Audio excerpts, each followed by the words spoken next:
Amici del canale RCM, abbiamo in collegamento un pezzo di storia della Sardegna. Emanuele Garau, buongiorno Emanuele. Buongiorno, sono un pezzo molto piccolo, eh.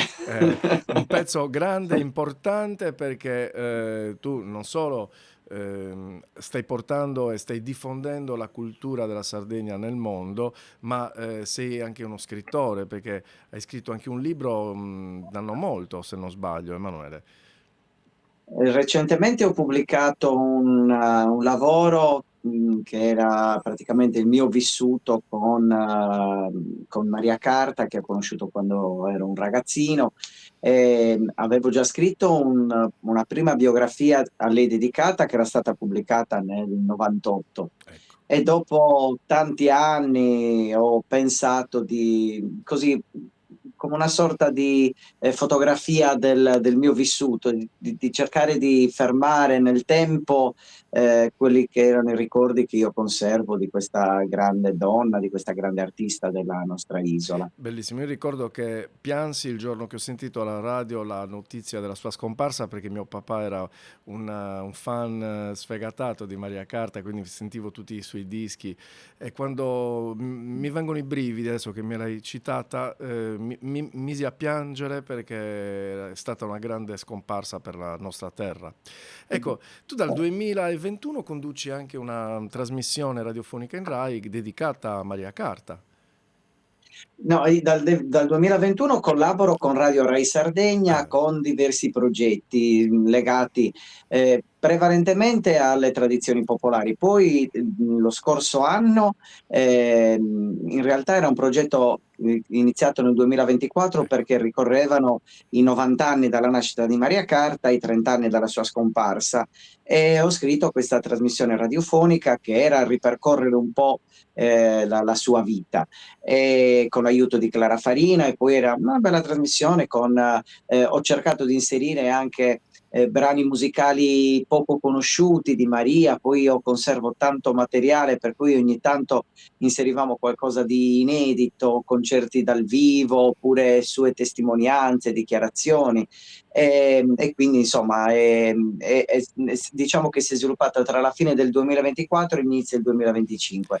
E invece attualmente nel 2025 sto curando una trasmissione di storia dell'arte in sardo perché i progetti radiofonici della RAI, il RAI regionale naturalmente, prevedono l'utilizzo della lingua sarda e il sardo è una lingua normale come l'inglese, il giapponese o l'italiano Certo. e io che sono insegnante di storia dell'arte ho pensato, insegno arte e immagine alla scuola secondaria di primo grado e ho pensato di unire questi due mondi, questi due aspetti, l'aspetto di cui mi occupo quotidianamente a scuola con i miei alunni, con la lingua sarda, per cui è un ciclo di trasmissioni che praticamente parte da Giotto, quindi nel tardo gotico per arrivare fino a Artemisia Gentileschi e quindi siamo in pieno barocco, insomma 350 anni di storia dell'arte attraverso i più importanti artisti della storia italiana.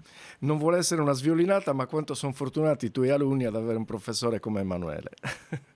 Non so se sono fortunati perché sono anche abbastanza esigente e quindi, Giusto. però la mia soddisfazione arriva sempre quando all'uscita dalla scuola secondaria di primo grado e poi tornano dopo aver frequentato i vari licei o gli istituti superiori e mi dicono, sa professore che quanto abbiamo fatto me lo ricordo ancora e mi è stato utile, quindi significa che Bellissimo. a qualcosa servo. Hai fatto centro. Ecco Emanuele, come nasce la passione per l'arte e per la musica di Emanuele Garau? Ecco. Io mi rendo conto di essere molto limitato perché la mia passione per la musica è circoscritta prevalentemente all'ambito della musica sarda. Mi affascina, mi appassiona moltissimo l'utilizzo della nostra lingua nelle sue diverse varietà, dal campidanese, logudorese, mi affascina moltissimo l'algherese, il gallurese, poi vado sempre alla ricerca di dettagli legati proprio alla lingua, e quindi mi rendo conto di essere piuttosto limitato, per quanto ascolti tutto il resto della musica, ma la mia passione è questa e nasce da quando ero bambino. Probabilmente sono stati i miei genitori a darmi questa impronta legata alla musica tradizionale, alla musica popolare.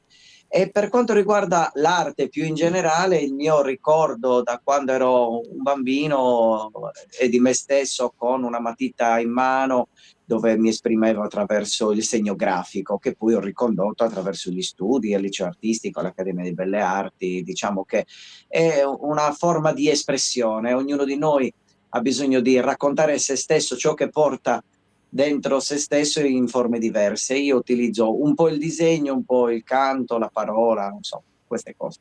Bellissimo, ecco, viaggi anche nel mondo per portare la nostra tradizione nelle varie nazioni, oppure hai in progetto di farlo?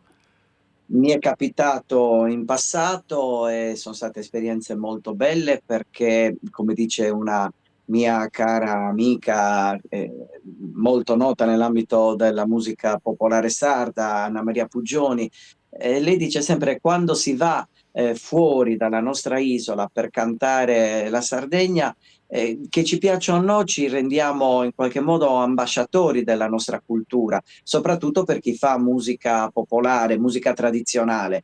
È vero che c'è sempre l'intermediazione di ciò che è il nostro sentire dal punto di vista dell'interpretazione, ma allo stesso tempo il fatto di raccontare una cultura musicale così ricca ritengo sia una cosa che rende onore alla nostra terra. Abbiamo una specificità, una peculiarità che secondo me è giusto tenere. Mi è capitato di portare, insomma, i nostri suoni un po' in giro, non dico per il mondo, perlomeno per l'Europa, un po' l'Europa dell'Est.